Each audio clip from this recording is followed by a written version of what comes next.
우리나라는 물론이고 해외 어디에 있든 그 위치를 확인하실 수 있으세요. 안녕하세요. 빠르게 애플 소식을 전해드리고 있는 이프입니다. 제가 지난 영상에서 애플의 iOS 18.4 버전이 바로 오늘 새벽에 배포가 될 것이라고 예상을 해드렸는데요. 다행히 제 예상과 맞게 오늘 새벽에 이 버전들의 정식 버전이 배포되었습니다. 아마도 많은 유저분들이 지금 다운로드를 받아서 어떤 기능들이 있는지 직접 사용을 해보고 계실 것 같은데요.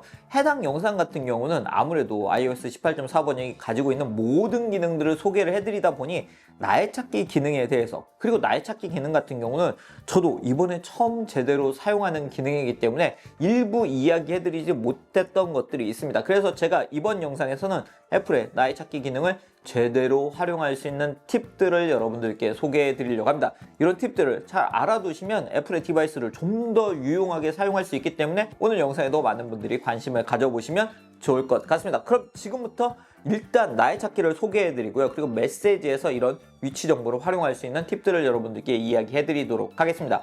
먼저 기기에 가게 되면 애플의 다양한 디바이스, 내가 사용하고 있는 디바이스들의 위치를 지도로 볼 수 있고 각 제품들을 선택하게 되면 주소도 볼 수가 있고요. 근처에 있을 때는 어디에 있는지 찾을 수도 있죠. 그렇기 때문에 아이폰이나 아이패드 등을 분실하신 경우, 또는 특히 에어팟 같은 경우는 분실하신 분들 정말 많잖아요. 그런 분들이 이런 에어팟 등을 쉽게 찾으실 수 있습니다. 그리고도 정말 다양한 기능을 사용할 수 있는데요. 자, 기기에 들어가게 되면 보시는 것처럼 내가 사용하고 있는 다양한 애플 제품들의 위치를 지도 베이스로 확인을 할 수 있죠. 그런데 만약에 분실했다 하면 분실 모드를 설정하실 수 있는데요. 아이폰 같은 경우는 분실 모드를 설정하게 되면 활성화가 잠금이 되고요. 아이폰이 보호가 되고 메시지가 남기게 되고 찾으면 알리기 기능도 여기서 사용하실 수 있으세요. 이런 식으로 아이폰 같은 경우는 만약에 분실이 되면 다른 사람이 내 정보를 보지 못하게 설정을 하실 수가 있고요. 에어팟 같은 경우도 집에 어딘가 뒀을 때 잘 못 찾는 그런 경우가 있을 수 있잖아요. 그럴 때는 찾기를 통해서 지금 어디에 있는지 확인을 할 수도 있고, 이런 식으로 방석 밑에 있거나 할 때는 소리로 찾으실 수도 있고요. 만약에 분실을 했다고 할 때는 이렇게 연락처 표시 기능을 사용해서 찾으면 알려주는 기능, 다른 사람은 내가 분실 신고한 걸 나의 찾기에서 사용할 수 없고요. 그리고 사용자의 에어팟이 발견되면 그 사람이 사용자에게 연락할 수 있게 전화번호 또는 이메일을 남길 수 있습니다. 그래서 이렇게 연락처를 남겨서 사용하시면 돼서, 그리고 알림을 받을 수 있는데요. 사용자로부터 멀어지게 되면 알림을 해줍니다. 즉 여러분들이 카페 등에 혹시 실수로 에어팟을 두고 나왔을 때 알려주는 기능을 여기서 설정해서 사용하실 수 있으세요. 그런데 어떤 위치에서는, 예를 들어 집에 가끔 에어팟을 놓고 다닌다 할 때는 설정을 해두시면 이 부분에서는 또 알림을 받지 않게 사용하실 수 있으세요. 두 번째로 나의 찾기에서 사람 탭에 들어가게 되면 다른 사람들과 위치를 공유할 수 있는데요. 그 사람에게 나의 위치를 공유할 수 있는 건 물론이고 해당 사람에게 위치를 공유해달라고 요청해서 해당 사람과 위치를 서로 공유를 하실 수도 있으세요. 그렇기 때문에 가족과 공유를 해서, 특히 아이가 있는 분들은 아이의 위치를 공유받아서 아이가 현재 학교에 있는지 집에 잘 있는지를 확인할 수 있는 건 물론이고 집에 잘 도착했을 때는 알림도 받을 수 있습니다. 학교에 잘 도착했을 때도 설정해서 알림을 받을 수도 있고요. 자, 사람 탭에 들어가면 여기서 플러스 버튼을 누를 수 있는데요. 이 플러스 버튼을 눌러서 나의 위치를 여러분들이 원하는 사람에게 공유를 할 수가 있고요.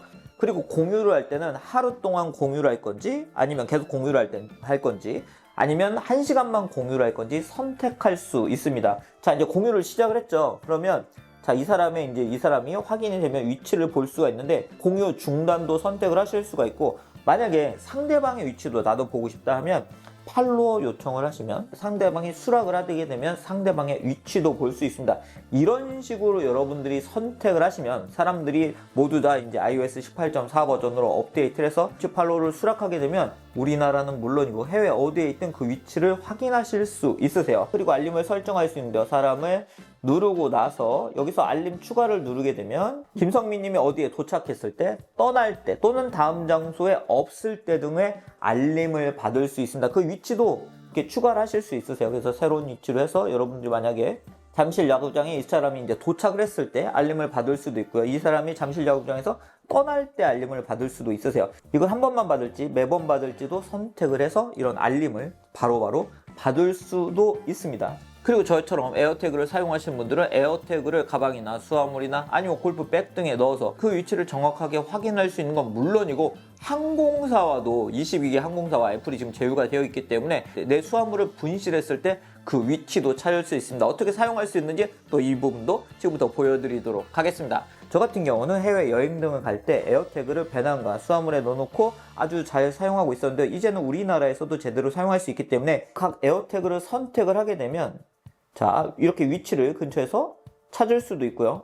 에어태그 역시 소리가 나게 해서 찾을 수도 있고, 에어태그 공유를 선택을 하실 수도 있으세요. 에어태그 공유는 만약에 캐리어 등을 가족과 함께 사용하는 경우, 그럴 때는 사람을 추가해서 가족들도 이 에어태그의 위치를 확인하게 할 수 있습니다. 그리고 만약에 여러분들이 캐리어에 에어태그를 연결을 해놨는데, 에어태그를 넣어놨는데 분실이 되었을 때 애플이 현재 22개 항공사와 제휴가 되어 있기 때문에 앞으로 점점 늘어날 수 있겠죠. 항공사와 에어태그의 위치를 공유를 하실 수도 있으세요. 그래서 물품 위치 공유를 선택해서 쓰게 되면 자, 이런 식으로 공유 준비가 되었죠. 그래서 링크를 공유를 해서, 그러니까 항공사에 따라서 접수 방식이 좀 다르긴 한데 이 위치를 공유를 하면 내 수화물의 위치를 좀 더 빠르게 찾을 수 있습니다. 이런 식으로 여러분들이 이제 우리나라에서도 나의 찾기 기능을 아주 잘 사용하실 수 있으세요. 그리고 지난 영상에서 이야기해드린 것처럼 이런 위치 서비스들은 메시지에서도 정말 유용하게 사용할 수 있는데요. 현재 나의 위치를 공유할 수 있는 건 물론이고, 약속 위치를 선택을 해서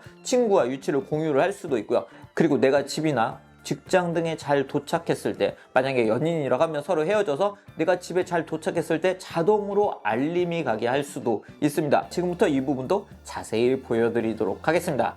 메시지에서는 위치와 안전 확인 기능을 사용할 수 있는데요. 먼저 위치 기능을 누르게 되면 현재 내 위치를 공유할 수 있습니다. 나의 찾기와 마찬가지로 1시간 하루 그리고 계속 공유할지를 선택을 하실 수 있으세요. 그런데 지금 내 위치가 아니고 다른 위치를 공유하고 싶을 때가 있잖아요.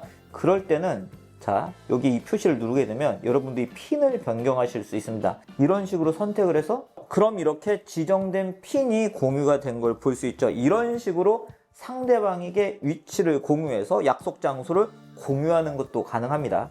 여기서 누르게 되면 애플 지도가 연결이 돼서 지정된 핀이 어디인지, 그리고 자동차를 이용했을 때는 어느 정도 시간이 걸리는지도 확인하실 수 있으세요. 그리고 안전 확인 기능 같은 경우는 잘 도착을 했는지, 어딘가에 잘 도착을 했을 때 활용할 수 있는 그런 기능인데요. 안전 확인 기능을 선택을 하게 되면 편집을 하실 수 있으세요. 그래서 편집을 해서 일단 내가 도착했을 때, 어떤 특정 위치에 도착했을 때 상대방에게 알림을 해주는 기능이고요. 이 기능 같은 경우는 만약에 연인과 데이트를 하다가 헤어졌을 때 내가 집에 잘 도착하면 연인에게 나 잘 도착했다고 자동으로 알림을 해주는 그런 형태로 사용하실 수 있고, 아이들이 귀가를 잘 했는지도 이런 기능으로 사용을 하실 수가 있고요. 또 타이머가 종료가 된 후라고 선택을 하시면 1시간 후에 이제 알림을 해줘요. 저에게 자, 잘 도착했는지 자, 확인하세요. 그러면 제가 잘 도착했다고 체크를 해주면 상대방에게 잘 도착했다고 알림을 해주는 그런 기능이고요. 운동 종료 시에 운동이 잘 종료가 되었다고 알림을 해주는 기능도 사용을 하실 수 있습니다. 제가 만약에 상수역이 집이라고 한번 해보자고요. 그리고 상수역으로 완료를 선택한 상태에서 자, 이렇게 예상 시간이 뜨는데 나 대중교통 타고 갈 거고, 근데 시간이 조금 더 걸릴 것 같아. 한 15분 정도 더 걸릴 것 같아. 45분 경에 내가 상수역에 도착을 했을 때 상대방에게 잘 도착했다고 알림을 해주는 거고요. 내가 도착을 안 했어요. 그럼 내가 만약에 아직은 도착하지 않았다라고 이렇게 체크를 하지 않고 내가 뭔가 반응이 없다고 하면 상대방에게 내가 잘 도착하지 않았다고 알림을 해주는 겁니다. 내가 셀룰러에 연결이 되어 있는지, 그리고 경로는 어떻게 되는지, 현재 위치는 어디인지 등을 전송을 하실 수 있으세요. 안전하지 않을 때 자동으로 알림을 보낼 수 있는 기능을 여러분들이 설정해서 사용하실 수 있으세요. 그렇기 때문에 이 안전 확인 기능도 정말 유용하게 활용할 수 있는 기능입니다. 네, 오늘 이렇게 iOS 18.4 버전에서 아이폰 등에서 만나볼 수 있는 나의 찾기 서비스를 어떻게 사용할 수 있는지, 특히 이 서비스를 사용할 때 활용할 수 있는 팁들은 무엇인지 여러분들께 소개해 드렸습니다. 이 서비스 국내에서 처음으로 서비스가 되고 있기 때문에 어떻게 활용하는 게 좋은지 궁금하셨던 분들이 많이 있으셨을 것 같은데요. 그런 분들에게 도움이 되는 그런 영상이었으면 좋겠네요. 애플 관련 소식들은 제가 이렇게 빠르게 전해드리고 있으니 구독, 알람에서 빠르게 만나보시면 좋을 것 같습니다. 그럼 오늘 영상 여기서 마치도록 하겠습니다.